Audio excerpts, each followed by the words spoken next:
It's another edition of Time About the Movies, and today we're taking a look at the films of February 17th, 2006. Three movies to look at today, including Paul Walker and a bunch of dogs out in the snow. And we also have the first of many, many ASICs from the legendary duo of Jason Freeberg and Aaron Seltzer, and a Samuel L. Jackson, Julianne Moore thriller. So before we get to those movies, let's take a look at the biggest new release of the weekend, which is Paul Walker in Disney's 8 Below.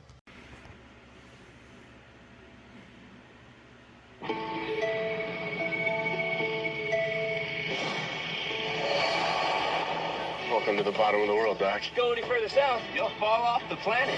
In Antarctica, the most isolated region on Earth, survival expert Jerry Shepard and the crew of the United States Research Base are about to embark on the last mission of the season.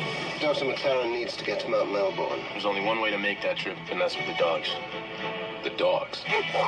On lead, we got my best girl, Maya. This is Shorty. All brawn and no brain. But we love him. That's Max. He's still in training. What's the granddaddy of the bunch, old Jack? You in or out, buddy? Translation? That'd be out. We got the twins, Dewey, Truman, the gray one, Shadow, and the red one is Buck. Where are we going, Dry Valleys? Yeah, like the dogs know where they're going. You going to Melbourne? That's incredible. All right, team, last hike of the season. Hike! Hike! Doc, don't move. You're outside the safety zone. Doc! Doc! Easy, Maya. Take it to him. Hike! Dr. McLaren needs proper medical attention. What are we gonna do about the dogs? We can only carry what we can. We can fly right back, bring the dogs out. I'll be back. I promise. The storm of the century is hitting. How are we going to get the dogs? This winter, Nobody flies back, not in this weather. Those dogs are my family. We can't just leave them out there. 8 heroes will be stranded at the bottom of the world. And as they make their way across the frozen wilderness, all they can count on is each other. Never underestimate any living spirit's will to survive, especially when they're surrounded by family. And the one man I gotta get back there. will stop at nothing to bring them home. I owe it to him. From Walt Disney Pictures comes the most incredible story of survival, friendship, They saved my life. These 8 amazing dogs. and adventure Let's go. ever told. You gotta take chances for the things you care about. 8 Below, inspired by a true story. Boy, Frank Marshall directed a lot of movies in different climates. Like, it started off with Arachnophobia, which took place in California, and then he did Alive, which took place in the snowy mountains. Then Congo, which took place in the African jungles. I think it was the African jungles, but now we have 8 Below, and he's back in the snow again. And I guess it works because the film is pretty good. You have a story here where it has Paul Walker as this guy who's a guide in a toy boat. A guide at an Antarctic research base who risks his life and the lives of his colleagues to save his dogs. And if you watch that trailer closely, it says 8 Below, but yeah, I don't think 8 dogs are going to survive the end of this movie, it looks like. But yeah, the movie itself actually is really good. It's actually one of the better Paul Walker non-Fast and Furious movies, if not the best one in general, because it is a really good movie, and it definitely plays to the strengths of why Paul Walker was such a good actor, because, you know, there's a lot of scenes of him where he's got to work with these dogs in general here, and they do a pretty good job of making these dogs look like capable actors. I mean, I swear the first time I saw this, I thought this was a much serious sequel to Snow Dogs, because half the dogs in here literally look like the dogs from Snow Dogs. I mean, it's like they took the CG out of Snow Dogs and said, let's just make a real movie with real dogs is involved in here, and yeah, it makes for a much better movie in general here. You have a good little ensemble cast that includes Bruce Greenwood, Moon Bloodgood, Jason Biggs, and like I said, I've said it before, there's just something about these movies that take place in the snow that's just very comforting to me. Like I see this in the theater, and I'm just like, okay, you know, it's February, it's cold outside, there's snow all over the ground.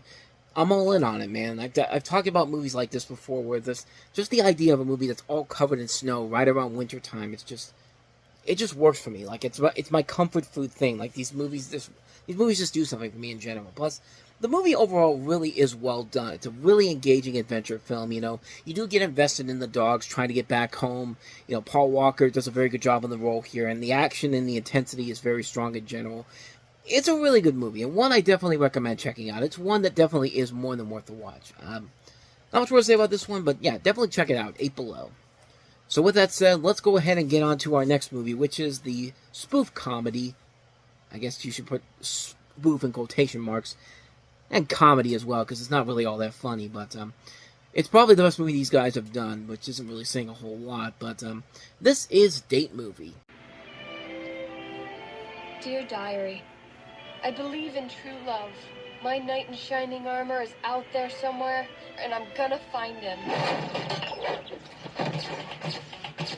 My milkshake brings all the boys to the yard, and they're like, it's better than yours. Damn right, it's better than yours. I could teach you, but I have to charge. My milkshake brings all the boys to the yard, and they're like, it's better than yours. Damn right, it's better than yours. I could teach you, but I have to charge. You want it?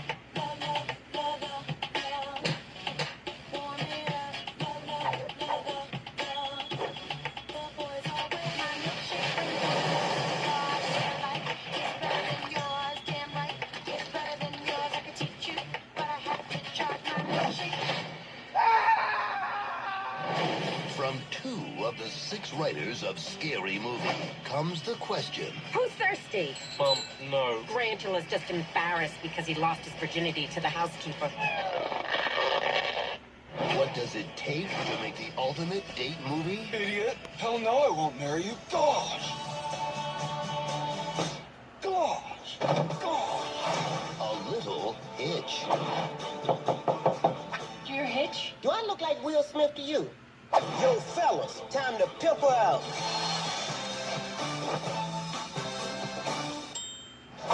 A meeting with the parents. That's Jinx's.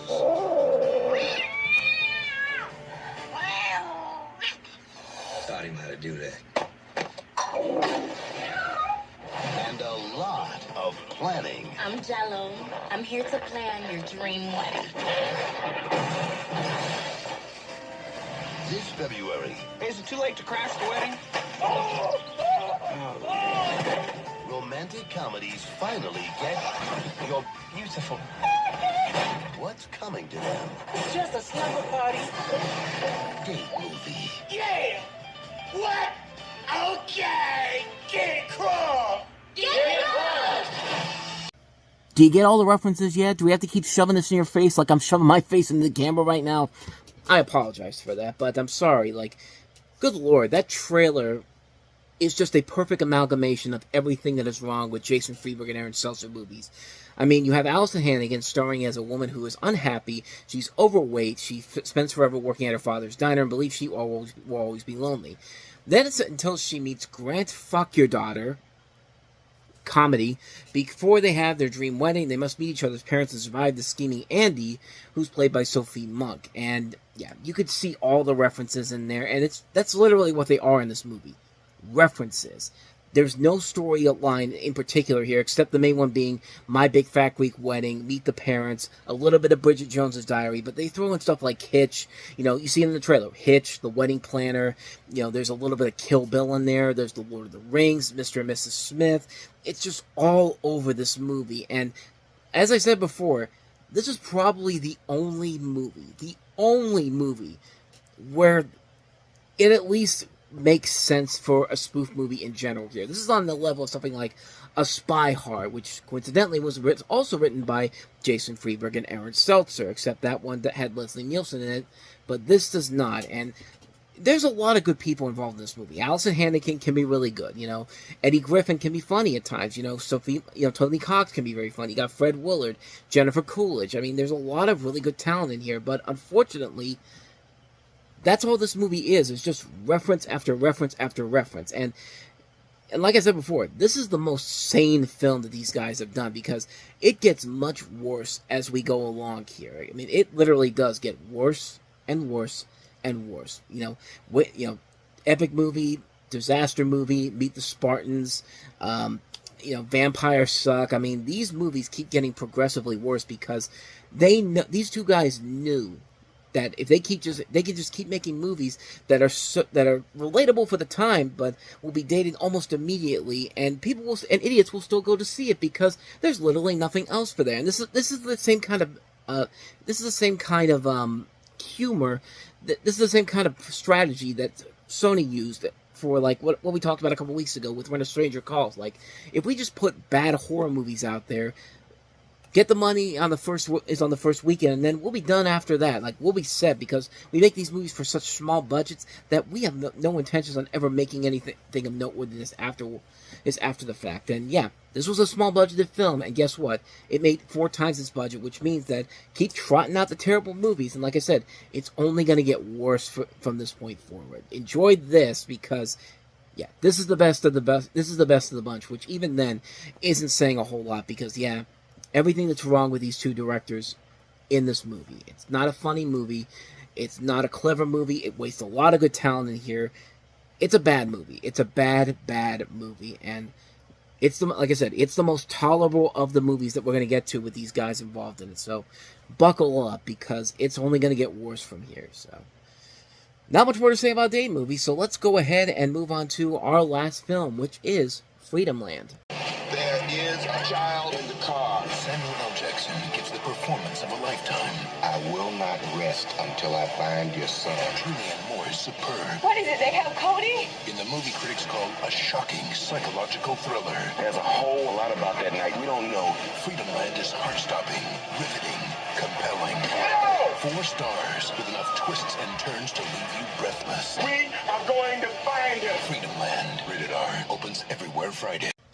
From the director of America's Sweethearts and Christmas with the Cranks, because clearly all 3 of these movies are connected to one another in the fact that they're directed by the head of the studio. No joke, this is directed by Joe Roth again, who literally was the head of the studio, Revolution Studios at the time. But in this movie, you see Samuel L. Jackson as a black police detective who must solve a strange case of a kidnapped boy and deal with a big racist protest. The woman whose kid is kidnapped is Julianne Moore. I said last time that Edie Falco was in it. I thought she was the second main character in the movie, but no, she's in the film, but it's Julianne Moore who's the main character in here. And the movie possibly had some stuff that could maybe work towards it. I mean, it's probably the best movie this guy has directed, Joe Roth, but at the same time, that's not really saying a whole lot in general. This is the same director that did America's Sweethearts, Christmas with the Cranks, Revenge of the Nerds 2, Nerds in Paradise. But yeah, saying this is the best movie from him is like saying Date Movie is the best movie made by Freeberg and Seltzer. That's literally about as low of a bar as you can possibly get with a movie like this. And it just works because Samuel L. Jackson, like I said with The Man, like, the guy does put 110%, even into bad movies like this. And this is not a very engaging mystery whatsoever. You could pretty much figure out what the twist is going to be right from the get-go, and there's nothing about it that really makes it stand out or have this strong message to it. And it's just another bad movie by Julianne Moore, too. Maybe 2004 wasn't just maybe she was just having a bad stretch of movies around this time. Because, yeah, this is another one that just doesn't work all that well. Yeah, just a lot of wasted potential, big disappointment with the people involved. Such a bad movie, man. And, just when you think that the dumping months are gone, the dumping weeks are gone. Well, then again, we did have April Low, so maybe they are gone, and this is still studios thinking that they still have something, and then not so much. So yeah, that's Freedomland. And so, with all that said, we wrap up another edition of Time About the Movies. We'll take a look at 3 more movies to wrap up the month, including Tyler Perry's follow-up to Diary of a Mad Black Woman, Medea's Family Reunion, the animated feature from the Weinstein Company, Dougal, and we'll also look at Running Scared, and which is another Paul Walker movie, actually. But we'll take a look at those movies on the next episode. But until then, thank you so much for watching, and if you want to see more videos like this, please hit the playlist on the next page, check out the previous episode, and also don't forget to hit the like, subscribe, and notification button if you want to know when new videos come out, because we do post every single day here. So with all that said, I am off. I will see you guys next time, and until then, as always, take care.